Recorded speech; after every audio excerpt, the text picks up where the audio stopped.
तो एक और क्वेश्चन में डिस्कस करने जा रहा है। कह रहा है 2 small sphere each of mass 1 kg, इसका भी मास 1 kg है,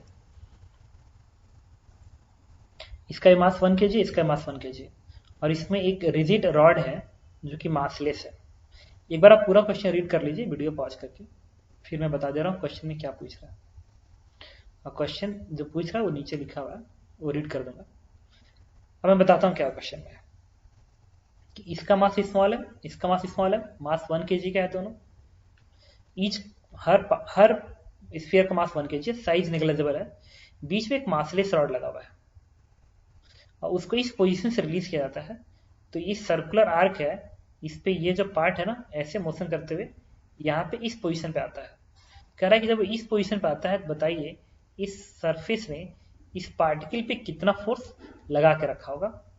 ठीक है, जबकि ये मेंशन किया गया है कि massless rod does not exert a force on sphere in the direction normal to the rod. इस रॉड के नॉर्मल कोई फोर्स नहीं लगाता है, सिर्फ ऐसे फोर्स लगाता है। तो देखिए कह रहा है कि ये पूरा का पूरा, ये जो पूरा पूरा पार्ट है, ये ऐसे यहाँ पे जब आता है तो the arc between one and supporting surface, word सुनिएगा, ये वन एंड सपोर्टिंग सरफेस के बीच का रिएक्शन फोर्स आर है, just before reaches the bottom point A will be this one, then P की वैल्यू बताइए। तो स्फीयर वन पे फोर्स पता करना है कितना आएगा। तो मैंने क्या किया इसके लिए, देखिए अब इसकी जो एबीडी बनाएंगे तो एन आप इधर दिखाएंगे, एमजी आप ऐसे दिखाएंगे। दूसरा, ये रॉड मासलेस रॉड है जो कि फोर्स ऐसे लगा सकता है, सिर्फ ऐसे लगा सकता है, तो इधर तो लगाएगा नहीं, तो इसकी स्पीड मान लीजिए यहाँ पे भी हो जाती, भी हो जाती। तो इस रिएक्शन में फोर्स इक्वेशन लिखेंगे, this is N minus M G बराबर M V square by R. R is what, L, R is this smaller, तो इसको आप लिख लीजिए, दिस इज स्मॉलर। अब n की वैल्यू क्या होगी, इससे n की जो वैल्यू आएगी, this is M G plus M V square by R. अब r निकल जाए तो आंसर आएगा, और r को पता कर, r भी निकल जाए तो आंसर आ जाएगा। v को पता करने के लिए यहां से लेके यहां तक वर्क एनर्जी थ्योरम लगाएंगे, यहां से लेके यहां तक वर्क एनर्जी थ्योरम लगाएंगे। तो ये जब अब एक करके आते हैं, इसका जो mg है वो यहां से यहां तक है, तो mg गॉर्डन क्या होगा, mg इस वाले का mg गॉर्डन बनेगा mg इंटू, जब यहाँ पे आ गया तो vertical displacement smaller mg r, plus इस वाले का पता करना है, इसे क्या आएगा mg इंटू, अब ये दूरी आपको निकालनी पड़ेगी, ये दूरी कितनी होगी, ये दूरी कितनी होगी, तो ये पूरी दूरी r है, ये पूरी दूरी r है, इसमें से इसे घटाना पड़ेगा। अच्छा ये भी r के बराबर है, अगर ये भी r के बराबर है तो ये, और ये 45 डिग्री है, तो क्या आएगा r sine 45 degree, r sine 45 degree, ये बनेगा r साइन 45 डिग्री। समझ सकते हैं कैसे, this is r sine 45 degree, ये बनेगा r साइन 45 डिग्री। तो पूछिए ये दूरी कितनी होगी, क्या निकालेंगे, r minus r sine 45 degree बराबर change of kinetic energy, it is a change of energy system का, तो क्या होगा हाफ एम वी स्क्वायर का ट्वाइस ही से लिख रहा हूं, क्योंकि जो स्पीड इसकी होगी वही स्पीड इसकी होगी, इनिशियल कैंडिडेट सिस्टम का 0 है, तो 2 से 2 कट गया, इससे एम वी स्क्वायर की वैल्यू आ गई, एम जी आर कॉमन निकलेगा, इसमें से एम जी आर कॉमन निकलेगा, इसमें से एम जी आर कॉमन निकलेगा, तो बनेगा 2 माइनस 1/√2 की वैल्यू आ जाएगी, और इसकी वैल्यू उठा के हम यहाँ पे प्लेस करेंगे, तो ये वैल्यू आएगी n is equal to M G plus, और जब एम वी स्क्वायर की वैल्यू आप यहाँ पर रखेंगे तो एक आर इस आर को कट कर देगा और क्या बनाएगा M G 2 minus 1/√2, then this value is M G 3 minus 1/√2, और क्वेश्चन में मास क्या दिया गया 1 kg, यहाँ पे 1 प्लेस कर देंगे। अब एक बार इसको मैच करा दें हम, 3√2 माइनस 1/√2, ओके, तो ये जो वैल्यू आएगी 1 प्लेस करेंगे यहाँ पे, तो जी इज 10, तो 10 यहाँ प्लेस करेंगे तो बनेगा 10 ब्रैकेट में 3√2 माइनस 1/√2, ये बनेगा, तो 3√2 माइनस 1/√2 इंटू पी, पी यही तो है, तो पी इज 10, तो पी की वैल्यू 10 आ जाएगी, and this one is your answers. Okay okay तो एक और क्वेश्चन करते हैं कंप्रहेंशन एडवांस का। कह रहा है कि two identical bead are attached to the free end of the two identical spring of spring constant k. Initially, the both spring make 60 with the fixed point n. The normal length of each spring is 2r, where r is the radius of ring. Bead is sliding. Ring is placed on the vertical underline है, vertical plane में है, symmetrical with respect to vertical line as a diameter. तो ठीक है, question read कर लेता हूँ। कह रहा हूँ कि ये एंगल 60 है, तो तुम मुझे बताओ अगर एंगल 60 है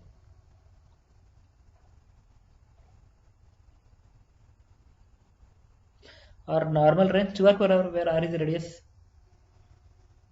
डायमीटर, तो मुझे बताओ कि अगर मैं इसको मिला दूं तो सिमेट्री से ये 60 है तो ये लेंथ बराबर है। तो देखो सिमेट्री से तुम क्या कहोगे, ये लेंथ बराबर है, तो भी क्या आएगा 60, ये भी क्या आएगा 60, तो ये बन गया इक्वलेटर ट्रायंगल बन गया 6, क्योंकि 60 तो ये भी 60, ये भी 60, कि ये एंगल बराबर आ गया, तो ये 60 है तो कंफर्म 60 आएगा। अब हमें क्या पता करना है, इस इंस्टेंट पे इसका लेंथ पता करना पड़ेगा कि ये लेंथ कितना और ये लेंथ कितना है। तो देखो इसके लिए क्या किया, देखिए ये वर्टिकल से अगर एक लाइन ड्रॉ करेंगे तो एंगल क्या आएगा 30 डिग्री आएगी। अब इसका सेंटर यहां मान लीजिए, ये कितना आएगा 30 डिग्री आएगी, 30 डिग्री आएगी, और इसका सेंटर यहां मान लीजिए और एक लाइन ऐसे ड्रॉ कर दीजिए, सॉरी ऐसे एक लाइन ऐसे ड्रॉ कर दीजिए। और इस डायग्राम को मैंने इस पेज पे बना के रखा है, देखिए इस तरीके से रिंग है यहाँ पे, ये 30 डिग्री आएगी। अच्छा ये आर है और ये इसका सेंटर है बड़े वाले रिंग का, तो ये भी आर होगा। अच्छा ये 30 है तो इसका ये लेंथ किसके बराबर आएगा, अब यहाँ से परपेंडिकुलर ड्रॉ कर दीजिए, परपेंडिकुलर ड्रॉ कर दीजिए ऐसे। तो अगर ये आर है तो ये क्या बनेगा आर कॉस 30 डिग्री, तो इसका पूरा लेंथ एल कितना आएगा, तो इस length L is R cos 30 degree का ट्वाइस हो जाएगा, नहीं हो जाएगा। अगर ये आर है तो आर कॉस 30, ये भी आर कॉस 30, ये बनेगा √3/2, तो क्या बनेगा आर √3 बन जाएगा। तो ये लेंथ आर √3 के बराबर आ गया स्प्रिंग का। और नेचुरल लेंथ किसके बराबर दिया गया था, 2r के बराबर दिया है, तो 2r है। इसका मतलब ये हो गया कि ये 2r तो इससे ज्यादा है, r√3 is less than 2r। इसका मतलब इलोंगेशन किसके बराबर, इलोंगेशन नहीं कंप्रेशन आ गया किसके बराबर 2r माइनस r√3 के बराबर कंप्रेशन आ गया। तो r कॉमन 2 माइनस √3 लिख सकता हूँ। स्प्रिंग कंप्रेस्ड है तो अगर इसकी एबीडी बनाएंगे तो normal reaction toward the centre compressed है, तो कंप्रेस ऐसे धक्का मारेगा तो एन उल्टा लगेगा, अगर ऐसे धक्का मारेगा तो एन उल्टा लगेगा, और एन हमेशा किससे पास करता है सेंटर से पास करेगा। और स्प्रिंग फोर्स के एक्स इधर काम करेगा, के एक्स की वैल्यू चेक कर लेते हैं, के कितना है 2 + √3 अपान दिस वन, तो स्प्रिंग फोर्स क्या आएगा के 2 + √3 अपान √3 इंटू mg अपान आर, के बन गया। और x की वैल्यू मल्टीप्लाई कर दो, x हमारा कितना आया था, हमारा जो x आया था दिस वन इज 2 - √3r, तो 2 माइनस मतलब r 2 - √3, तो इससे कितना आएगा, तो ये a + b a - b है, तो इससे मिल जाएगा r से r कट गया, ये बन गया mg ब्रैकेट में 4 - 3 डिवाइड बाई √3, तो this value is mg/√3। Then spring force is what? Spring force is mg/√3। और इस पार्टिकल का जो mg होगा वो डाउनवर्ड दिखेगा, स्प्रिंग फोर्स ऐसे mg ऐसे नॉर्वेक्शन ऐसे। अब क्वेश्चन ने क्या पूछा है कि इस इंस्टेंट पे बताइए, देखिए normal reaction on one bead initial moment due to the ring edge, normal reaction पूछ रहा है, तो चूंकि यहाँ पे स्पीड 0 है, अगर यहाँ पे स्पीड 0 है तो टुवर्ड द सेंटर एक्सेलरेशन 0 आएगा, तो toward the centre force equation लिखना पड़ेगा। इसके लिए मैंने ऐसे दिखाया। ऐसा बताओ ये वाला एंगल अगर 30 डिग्री है, होगा 30 क्योंकि ये 30, तो ये आर ए आर, तो ये 30 डिग्री आएगा क्योंकि आमने सामने एंगल इक्वल बनेगा, तो ये 30 ऐसे बना दीजिए, दिस एंगल इज अगेन क्या आएगा 30 डिग्री। और ये एंगल कितना आएगा, अच्छा ये जो एंगल बनेगा दिस वन इज, अच्छा ये लाइन पैरेलल है, ये लाइन पैरेलल इसके साथ, ये लाइन वर्टिकल है और ये लाइन ऐसे हो गई, तो अगर ये 30 तो भी क्या आएगा 30 डिग्री आएगी। अब toward the centre force equation लिखेंगे कितना, n माइनस इसका इधर कंपोनेंट क्या बनेगा mg√3 cos 30 डिग्री, और इस mg का इधर कंपोनेंट, तो ये पूरा एंगल 60 बनेगा ना, तो mg का cos 60 minus mg cos 60 degree is equal to mass into V square by R at 0, rest से शुरू हुआ था। तो इससे जो n की वैल्यू आ गई, ये √3/2 बनेगा, तो √3 कटेगा, तो बन गया mg/2, और ये भी mg/2 बनेगा, mg/2, तो mg/2, then this value is mg, answer is mg। तो इस तरीके से हमने इसमें चेक करते हैं, आंसर इज mg। तो 21 का आंसर सी पार्ट हो गया। वैसे ही देखिए question number 22, the relative acceleration between the two bits at the initial moment पे रिलेटिव एक्सेलरेशन चाहिए इसका। तो कंफर्म रेडियल एक्सेलरेशन 0 है तो टेंजेंशियल एक्सेलरेशन होगा, इसका भी तो टेंजेंशियल एक्सेलरेशन निकालना पड़ेगा। तो इस बीट का जो टेंजेंशियल एक्सेलरेशन आएगा वो इस पाथ पे टेंजेंट बनेगा, टेंजेंट इस पाथ पे टेंजेंट, तो कितना लिखेंगे टेंजेंट एक्सेलरेशन इस mg का ये वाला कंपोनेंट। अच्छा mg टेंजेंट, रुको, इस पाथ पे जो टेंजेंट है हमें कैलकुलेट करना पड़ेगा, टेंजेंट मतलब इसके अलावा। तो इसके लिए मैंने क्या किया, इसके साथ एंगल पता करना पड़ेगा, टेंजेंट के साथ इसका एंगल कितना है। तो ये डायग्राम जस्ट वेट करो, पर फिर हमें सर्कल ड्रॉ करना पड़ेगा सही से। तो मैंने यहाँ पे एक सर्कल बना दिया ऐसे, तो मैंने ऐसे दिखाया एक सर्कल को, थोड़ा छोटा करते हैं।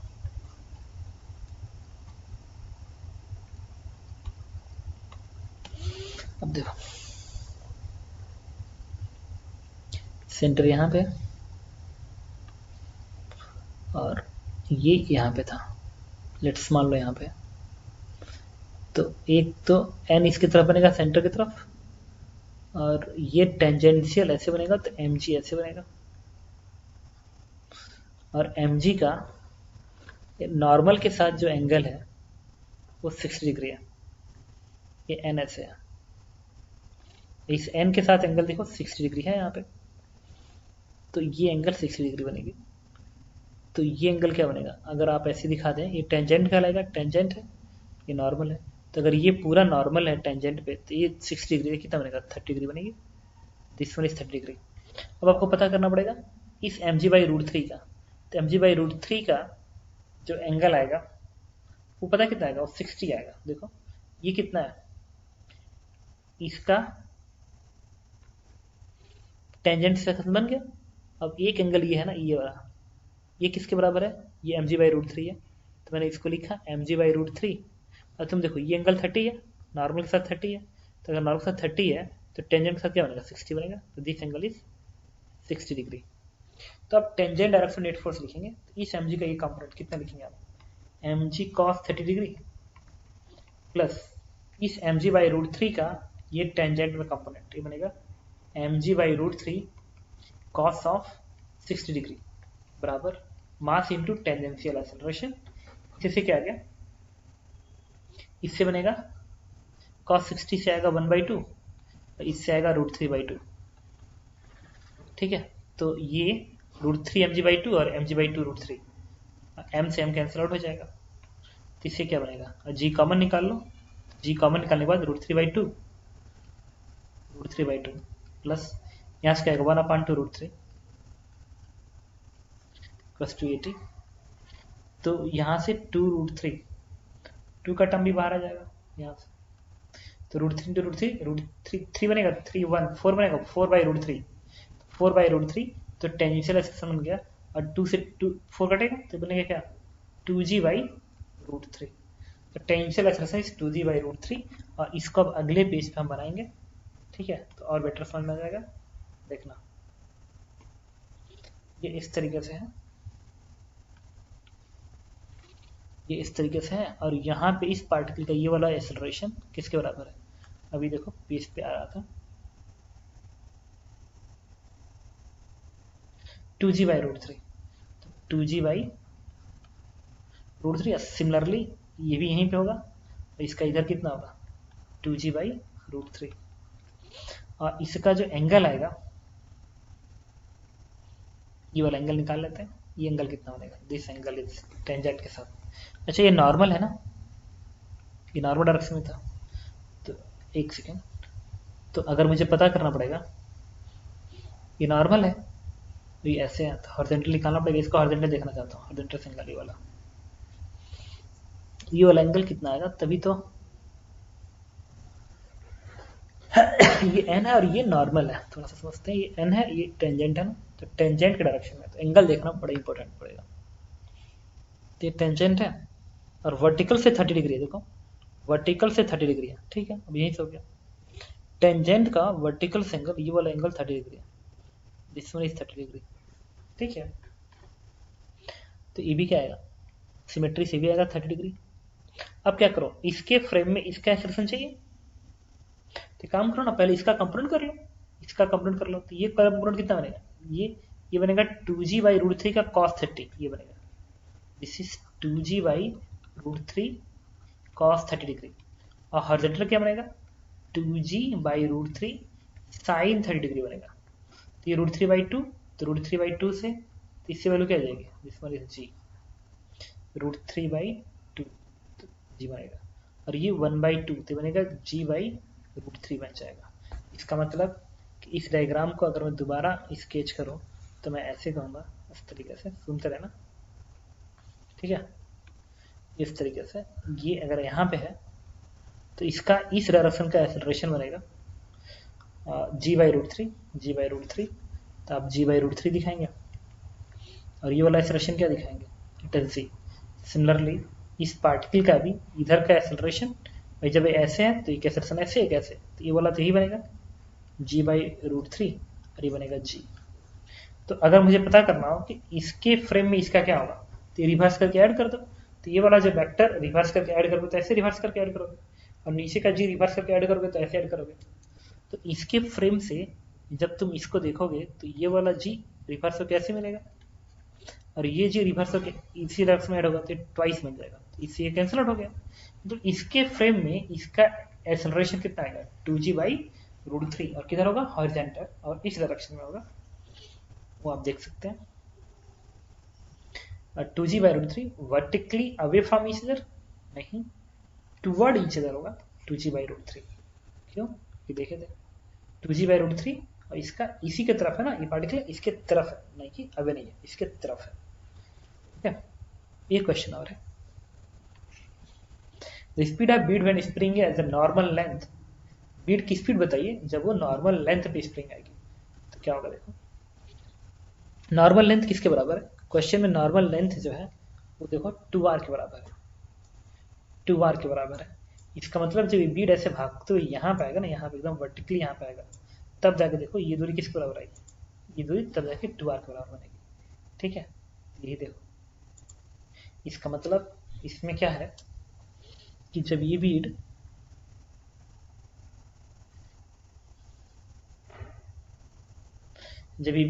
भागते हुए ये बीड यहाँ पे आएगा, तब जाके ये क्या होगा, बेसिकली ये टोटल लेंथ 2r बनेगी, जो कि नॉर्मल लेंथ होगी। तो इस वाले पर लगा देंगे वर्क एनर्जी थ्योरम, या एनर्जी कंजर्वेशन लगा दो, आंसर दे देगा।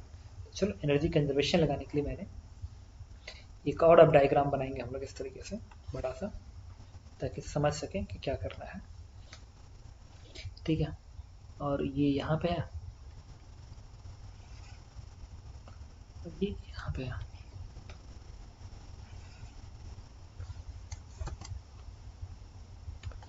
देखिए इसको मैंने इससे बना दिया, इसको कहाँ पे लाना है, फिर से इसको यहाँ पे लाना है, यहाँ पे लाना है। तो इस पार्टिकल को आपको यहाँ से लेके यहाँ पे लाना है। अब देखिए ये वाला एंगल क्या था, 30 डिग्री थी, 30 डिग्री थी। इसके बाद मैंने इसको यहाँ पे बढ़ा दिया,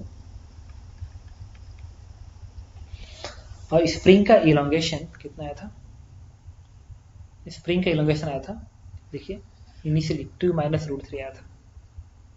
इसका यूज करना पड़ेगा हमें। और जब अब एनर्जी कंजर्वेशन लगाते हैं वर्टिकल प्लेन में, इंपॉर्टेंट ये है, तो mg ऐसे दिखेगा,